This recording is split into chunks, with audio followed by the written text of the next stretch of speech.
പനമരം ഗ്രാമപഞ്ചായത്തിന്റെ പ്രത്യേക മുന്നറിയിപ്പ്. പ്രദേശത്ത് വന്യജീവിയുടെ സാന്നിധ്യം ഉണ്ടായിട്ടുണ്ട്. സുരക്ഷ മുൻനിർത്തി കൃഷിയിടങ്ങളിൽ ജോലി ചെയ്യുന്നവരും സ്കൂൾ വിദ്യാർത്ഥികളുടെ കാര്യത്തിൽ രക്ഷിതാക്കളും പ്രത്യേകം ശ്രദ്ധ വേണമെന്ന് അറിയിക്കുന്നു. വയനാട് പനമരം പഞ്ചായത്തിലെ പടിക്കം വയലിലാണ് ഈ അനൗൺസ്മെന്റ്. അവിടെയാണ് കടുവയുടെ സാന്നിധ്യം സ്ഥിരീകരിച്ചിരിക്കുന്നത്. ഒരാളെ കാണാനില്ല എന്നതാണ് അതിലപ്പുറം ആശങ്കയാവുന്നത്. തോട്ടത്തിലെ വാച്ച്മാനായ ബേബിയാണ് കാണാതായിരിക്കുന്നത്. 70 വയസ്സുള്ള ആളാണ്.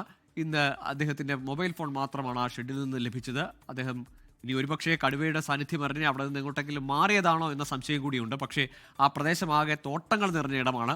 വനത്തോട് ചേർന്ന പ്രദേശമല്ല. ആളുകളുടെ വീടുകളുണ്ട്, തോട്ടങ്ങളുണ്ട്. അതുകൊണ്ട് തന്നെ എല്ലാവരും ജാഗ്രത പാലിക്കണം എന്നതാണ് ഇപ്പോൾ വനംവകുപ്പിൻ്റെ നിർദ്ദേശം. വനംവകുപ്പിൻ്റെ ആക്ഷൻ അവിടെ ആരംഭിച്ചിട്ടുണ്ട്. വലിയ സംഘം വനംവകുപ്പ് ഉദ്യോഗസ്ഥർ ഇപ്പോൾ ഈ കടുവയെ സ്പോട്ട് ചെയ്യാനും അതിനെ മയക്കുവെടി വെച്ച് പിടികൂടാനുമുള്ള ശ്രമത്തിലേക്ക് കടന്നിരിക്കുന്നു. സുർജിത്ത് അയ്യപ്പത്ത് ചേരുന്നുണ്ട് വിശദാംശങ്ങളുമായി. സുർജിത്ത്, നാട്ടിൽ ഒരു ജാഗ്രതാ നിർദ്ദേശം നൽകിയിരിക്കുന്നു.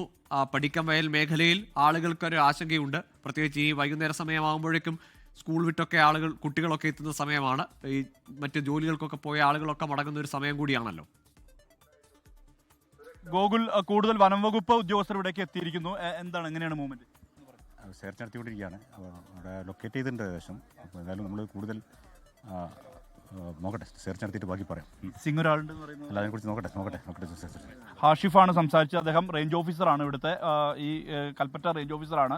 എന്തായാലും വനംവകുപ്പ് ഉദ്യോഗസ്ഥർ ദൗത്യം തുടങ്ങിയിരിക്കുന്നു. നമുക്കറിയാം, ഇപ്പോൾ തോക്കുകളും മറ്റ് ആയുധങ്ങളുമായി വനംവകുപ്പ് ഉദ്യോഗസ്ഥർ ഇവിടെ നിന്ന് പുറപ്പെടുന്ന ആ ഒരു ദൃശ്യമാണ് നമുക്ക് കാണാൻ കഴിയുന്നത്. കൂടുതൽ വനംവകുപ്പ് ഉദ്യോഗസ്ഥർ ഇവിടേക്ക് എത്തിയിട്ടുണ്ട്. 2 റേഞ്ച് ഓഫീസർമാർ ഇവിടെയുണ്ട്.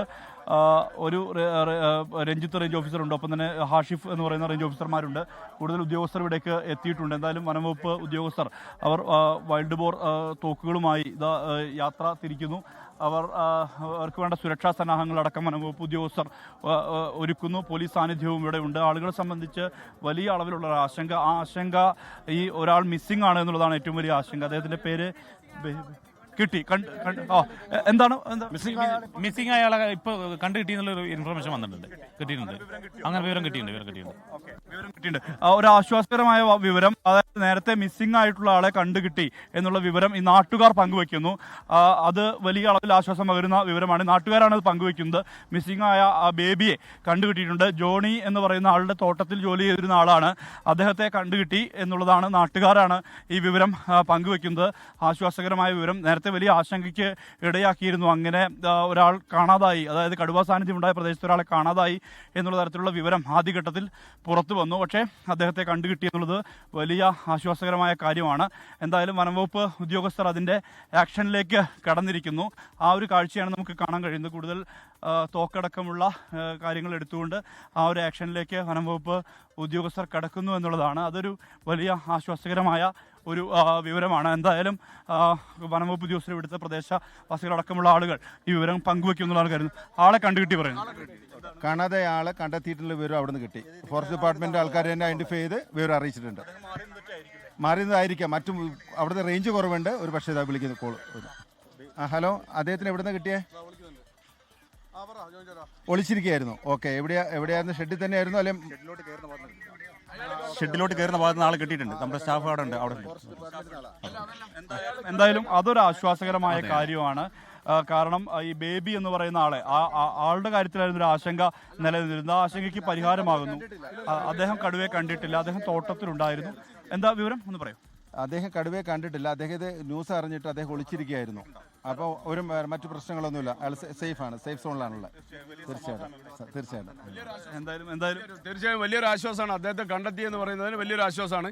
പക്ഷേ അടിയന്തരമായും ആ കടുവയെ എത്രയും പെട്ടെന്ന് ലൊക്കേറ്റ് ചെയ്ത് അതിനെ മയക്കുവെടി വെക്കാനുള്ള സംവിധാനം, അതിനുള്ള ഓർഡർ ഇറങ്ങി എന്ന് പറയുന്നുണ്ട്. അതിൻ്റെ നടപടികളാണ് ഫോറസ്റ്റുകാർ അടിയന്തരമായി സ്വീകരിക്കേണ്ടത്. എന്തായാലും ആ ആവശ്യമാണ് ഈ നാട്ടുകാർ ഉന്നയിക്കുന്നത്. കാരണം അത് വലിയ ആശ്വാസകരമായ വാർത്ത തന്നെയാണ്. കാരണം നേരത്തെ ഇങ്ങനെ ഒരാൾ, ഒരു 70 വയസ്സുള്ള ബേബി എന്നയാൾ മിസ്സിംഗ് ആകുന്നു. അത് ജോണി എന്ന് പറയുന്ന ആളുടെ തോട്ടത്തിലെ കെയർടേക്കറാണ്. പക്ഷേ അദ്ദേഹം ഈ കടുവ സാന്നിധ്യമുണ്ട് എന്നുള്ള വിവരത്തിൻ്റെ അടിസ്ഥാനത്തിൽ മറഞ്ഞിരിക്കുകയായിരുന്നു എന്നുള്ളതാണ് പറയുന്നത്. വനംവകുപ്പ് ഉദ്യോഗസ്ഥർ തന്നെയാണ് കണ്ടെത്തിയിട്ടുള്ളത്. ഇനി ഈ ഒരു ആശങ്ക മാറേണ്ടതുണ്ട്. ആശങ്ക മാറണമെങ്കിൽ ഈ ഒന്നുകിൽ കടുവ ഇവിടെ നിന്നും ഇവിടെ നിന്നും അതിനെ പറഞ്ഞയക്കുന്ന നടപടി, അല്ലെങ്കിൽ അതിനെ പിടികൂടുന്ന നടപടി, അത്തരം നടപടികളിലേക്ക് വനംവകുപ്പ് കടക്കും എന്നുള്ളതാണ് നമുക്ക് ലഭ്യമാകുന്ന വിവരം. കൂടുതൽ വനംവകുപ്പ് ഉദ്യോഗസ്ഥർ ഇവിടേക്ക് എത്തിയിട്ടുണ്ട്. എന്തായാലും ആ നടപടിക്രമത്തിലേക്ക് കടക്കുന്ന ഒരു സാഹചര്യത്തിലേക്ക് കാര്യങ്ങൾ മാറുന്നു എന്നുള്ളതാണ്. എന്തായാലും പ്രോട്ടോകോൾ ഉണ്ട്. അതുമായി ബന്ധപ്പെട്ട നാഷണൽ ദേശീയ കടുവ ശരി സുഹൃത്ത്, ഏതായാലും അവിടെ ആദ്യം നിലനിർന്ന ആശങ്ക അത് ബേബി എന്ന 70 വയസ്സുകാരനെ തോട്ടം തൊഴിലാളിയായ ബേബിയെ കാണാനില്ല എന്നതായിരുന്നു. ഇപ്പോൾ ബേബിയെ കണ്ടെത്തിയിരിക്കുന്നു. ബേബി സുരക്ഷിതനാണ്. ഇത്തരത്തിൽ കടുവയുടെ സാന്നിധ്യമുണ്ട് എന്ന വിവരം ലഭിച്ചതോടെ തോട്ടത്തിലെവിടെയോ അദ്ദേഹം ഒളിച്ച് മാറിയിരിക്കുകയായിരുന്നു എന്നാണ് വനംവകുപ്പ് ഉദ്യോഗസ്ഥർ നൽകുന്ന വിവരം. അവർ കണ്ടെത്തുകയും അദ്ദേഹം സുരക്ഷിതനാണ് എന്ന് അറിയിക്കുകയും ചെയ്തു. ലോകത്തെവിടെയായാലും ഏത് സമയത്തും 24 വാർത്തകളും ഓഗ്മെന്റഡ് റിയാലിറ്റി പാക്കേജുകളും എക്സ്പ്ലെയിനറുകളും വിശദമായി കാണാൻ ഞങ്ങളുടെ യൂട്യൂബ് ചാനൽ നിങ്ങൾക്ക് സബ്സ്ക്രൈബ് ചെയ്യാം.